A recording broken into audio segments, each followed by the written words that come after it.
Novembro é considerado o mês de combate ao câncer de próstata. Dados do Instituto Nacional de Câncer, o INCA, apontam que a maior parte deste tipo de câncer ocorre entre homens com mais de 65 anos. E hoje também é Dia Mundial da Luta contra o Câncer. Ainda de acordo com o INCA, somente em 2018, mais de 600 mil pessoas foram diagnosticadas com a doença. E para falar com a gente sobre esse assunto, eu vou receber aqui no estúdio mais uma vez o ecografista Jefferson Brandão.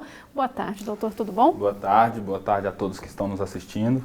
Jefferson, a gente já passou pelo Outubro Rosa, né? Que normalmente as mulheres, elas lidam melhor com essa situação e agora a gente está no Novembro Azul, que é destinado ao câncer de próstata, no caso dos homens. Existe essa diferença de como os homens lidam com essa doença e como as mulheres lidam com o câncer de mama? Perfeito. Então existe sim uma diferença muito grande entre o que a mulher procura de saúde e o que o homem procura. Isso é até cultural no Brasil, os homens eles têm essa cultura de não procurar saúde. Na verdade, eles só vão procurar a partir do momento que descobrem a doença. Então isso é muito grave, isso é muito ruim. O Novembro Azul vem justamente para alertar, para conscientizar o homem em relação a isso, a buscar um diagnóstico de certa forma no começo, no início, ou seja, um diagnóstico precoce, para ter um tratamento muito mais simples.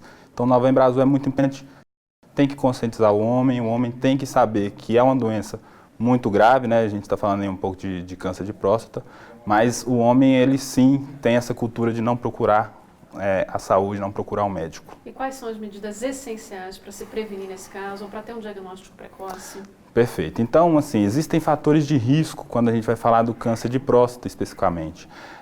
Principalmente pacientes acima de 50 anos já têm uma mortalidade e uma morbidade maior em relação ao câncer de próstata.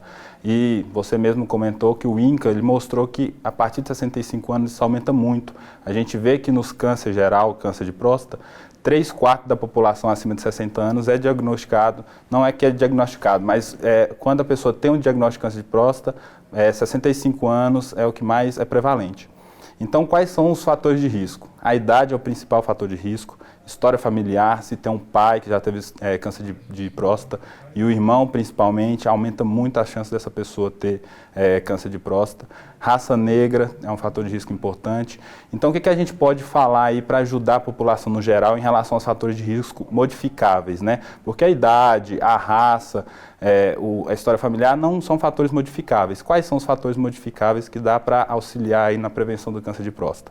A obesidade. A pessoa que é obesa, ela tem uma chance maior de ter câncer de próstata. Então, ter uma atividade física regular, controle de peso, alimentação, ter uma alimentação saudável, isso é muito importante. E uma das coisas principais que a gente vê que às vezes o homem não se conscientiza em relação a isso, é justamente isso, alimentação e o sobrepeso.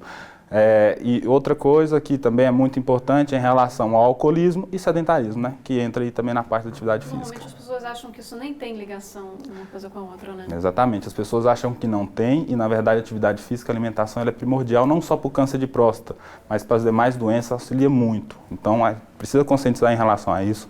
Precisa ter uma atividade física regular e uma alimentação saudável. E em relação aos exames, em que idade eles devem começar a ser feitos para um diagnóstico mais precoce? Bacana. Então isso não existe uma regra, não é bem definido. Isso até é cultural em relação a que região que você está.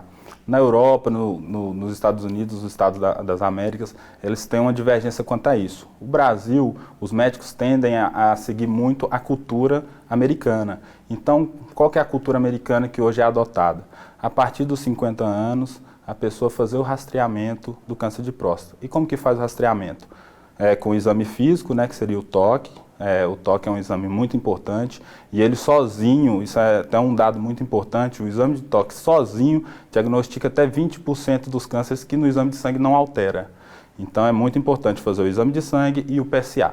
Esses dois, na verdade, eles se auxiliam, né? Ele tem uma correspondência muito grande um com o outro e quando os dois dão alterado, a probabilidade de realmente ter câncer é muito alta. E como que a gente consegue fechar o diagnóstico em relação a isso? Não é só com o exame de toque, nem só com o exame de sangue.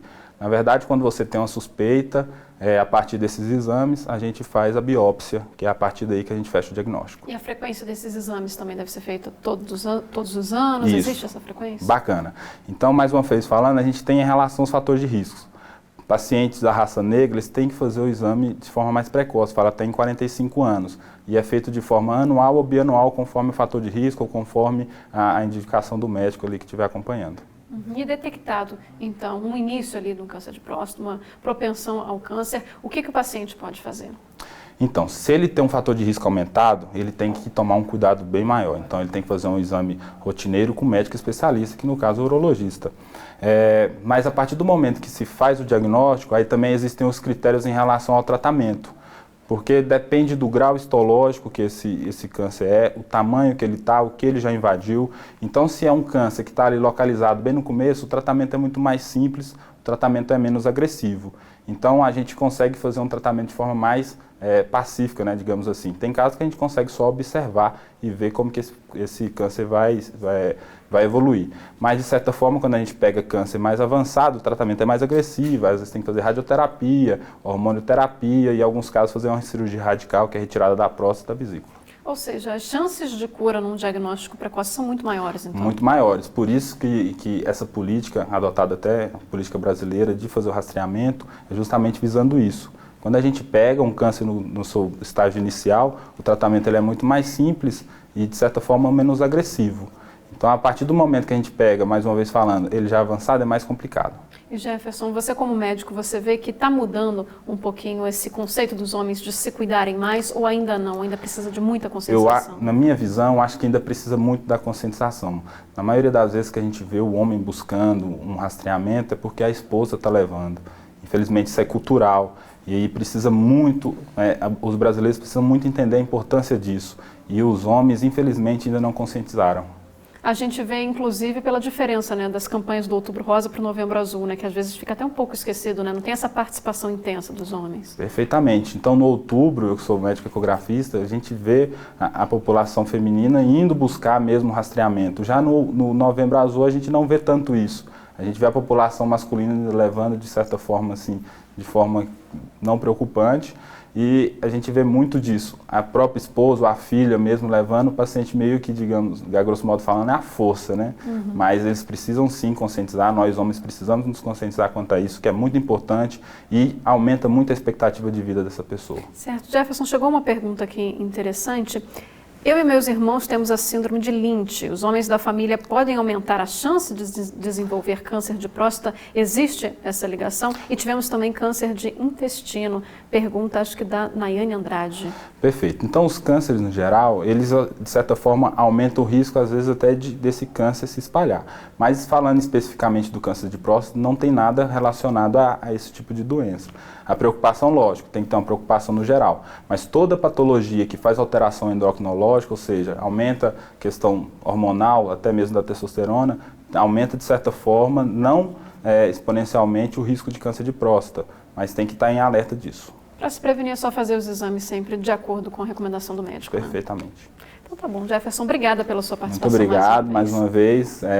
Só mandar um recado aqui para a população masculina. É muito importante vocês, homens, principalmente a partir dos 50 anos, que façam essa busca, uma busca ativa do rastreamento, buscando sim o diagnóstico precoce. É muito importante e aumenta a expectativa de vida. Tá certo, tá dado o recado. Jefferson, obrigada. Mais uma vez. E nós vamos ver agora a situação dos moradores do setor militar aqui em Lusiânia. No local, falta uma ponte para atravessar um córrego e no tempo de chuva, a situação fica ainda pior. Esse vídeo foi feito por uma moradora do setor Clube Militar no Jardim Engar. Nele dá para ver o desespero de algumas pessoas que tentavam atravessar um córrego e chegar ao outro lado do bairro. Tem um buraco, ó. Aí, eu cheguei aqui. Filha, tem um buraco. E essa é a rotina de quem mora na região. O córrego serve como uma espécie de atalho, mas se chove, o jeito é encarar uma estrada de chão que aumenta o percurso em 6 ou até 10 quilômetros. Por não conseguirem um acesso melhor à escola, alguns alunos da região já foram prejudicados. Já perdeu muita aula, já perdeu prova. Segunda-feira passada não perdeu a prova porque a diretora conversou com a gente. Estava muito chovendo e o córrego estava muito cheio de manhã cedo. E nós duas entrou em contato, falou que ela mora aqui por perto, vê mais o córrego do que eu. E ela falou, Eliette, não dá para passar. E teve gente que se machucou tentando atravessar o corte. A obra seria um alívio, principalmente nos períodos de enchente. É isso que a gente está aqui pedindo ajuda, apelando para ajudar a gente sobre isso aí, porque enquanto não aconteceu uma tragédia, porque já aconteceu e qualquer momento pode acontecer de novo. Não só a gente precisa, como nossos filhos, né? Porque nossos filhos precisam do estudo, que hoje a gente só tem alguma coisa se tiver o estudo para poder conseguir um trabalho, né? Nossa, mas que situação, né? Nós tentamos contato com a administração do Jardim Gá, mas até o fechamento dessa edição nós não tivemos resposta. Infelizmente, então, os moradores lá ficam sem resposta, mas a gente vai continuar acompanhando esse caso.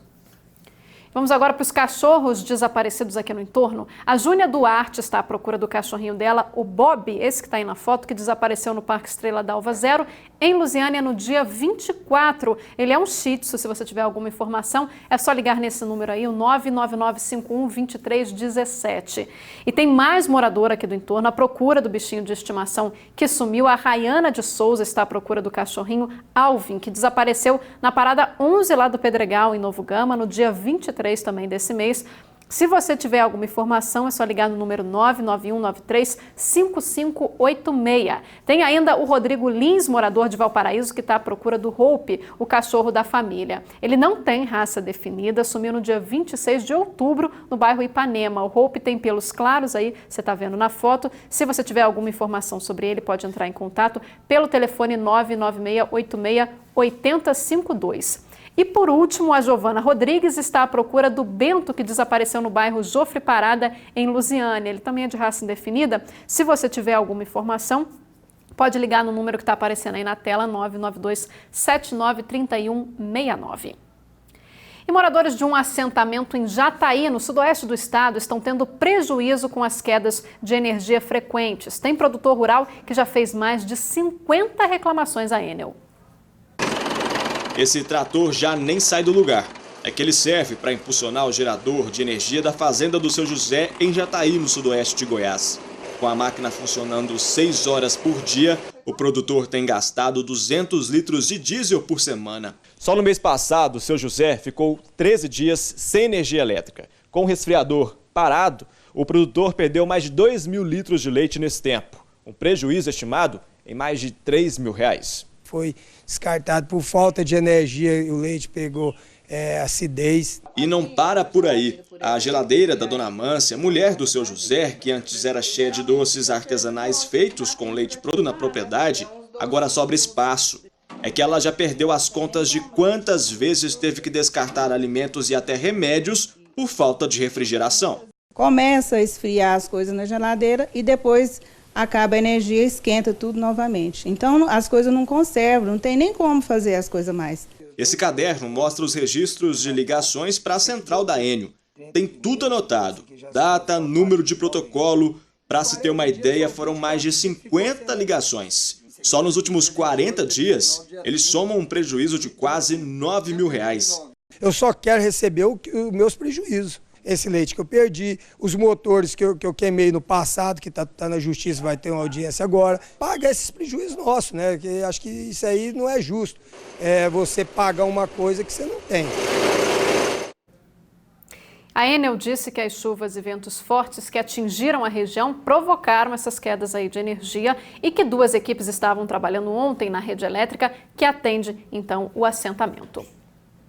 E no próximo bloco tem a previsão do tempo com a Camila Castro. A Defesa Civil emitiu um alerta de temporais. Ela vai explicar tudinho pra gente. E mais um turista desapareceu durante uma trilha na Chapada dos Veadeiros. Os bombeiros fazem buscas lá pela região. A gente volta logo depois dos comerciais.